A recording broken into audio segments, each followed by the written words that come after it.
Hey, so I want to do a follow-up of my follow-up about a vision that I shared with you in a previous TikTok video.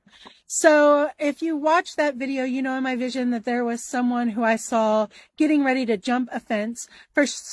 So for shits and giggles, I decided that I was going to go on Google Earth, search the address where the Moscow, Idaho murders happened, and see if there was any kind of fence, just to kind of test my intuition and my vision, to see if there's any truth or value to it, you know. And as you can see in my background, that's a screenshot that I took when I looked at this yesterday, and there is indeed a fence, a chain link fence here. All right. So that's a wonderful synchronicity. It's a wonderful coincidence as far as my vision goes. Do I think that this is the fence that I saw in my vision? No. And I don't even know that my vision has anything to do with the killings themselves. Okay. So I'm just trying to follow my intuition to see how many, coincidences and synchronicities I can get with this vision. All right. So what happened though, when I looked at this picture that's behind me, is I saw something in this picture that, that really made me know that I needed to come out and talk about my own personal conspiracy surrounding a possible profile of who could have committed the murders here in Moscow, Idaho. And I'm going to share that with you and unveil what's behind me in my next video. So I hope that you'll join me. Thanks. I may have to separate this in two videos because I have a lot to say about my conspiracy as far as a profile of someone who might actually stalk someone. And take that a little bit further. Okay. So, the hammock is what kind of gave me the idea. I hope that you can see that the red hammock there in the background. And, a hammock conjures up the idea that we're letting our guards down, right? Like we're taking a nap or we're reading a book and we're getting some personal time with our sweeties. Maybe we're making out, maybe we're hanging out with our bestie. I'm not sure what's over on the other side, and I haven't done any investigating about this picture, but that's definitely a hammock. And I have to think that, like maybe somebody that lived there uses that hammock for, rest and relaxation, right?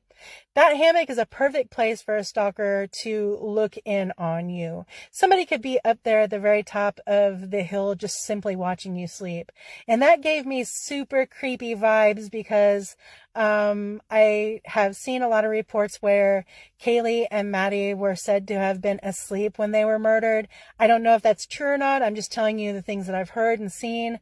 So that kind of creeped me out, thinking that maybe the stalker could have been watching one or both of them, or everyone in the house while they, utilize the hammock. And maybe there's other hammocks up there. I don't know. Maybe several people hung out back there. But it feels like somebody might have been watching from that angle. And then the next question is like, well, how would someone not know that they were being watched? Well, I bet that there's a lot of traffic back there. I think that there are some apartments back there. Like when you're in a hammock and you're taking a nap, somebody can just walk up on you and you're not going to know until they startle you. And if no one startles you, then you might not wake up, right?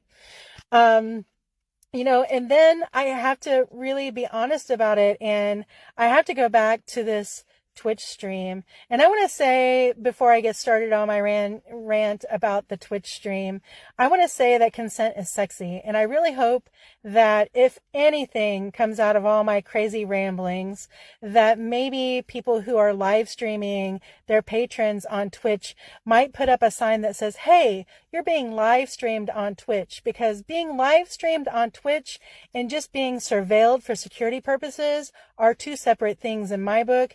And I'm pretty certain that a lot of other people will say the same. I find it pretty creepy that, 1 or 1,000 or 5,000 people could watch me as I'm going about my daily business, seeing who I'm with, etc. on that Twitch live stream. And I think that at the very least, patrons should know they're being live streamed on Twitch, okay?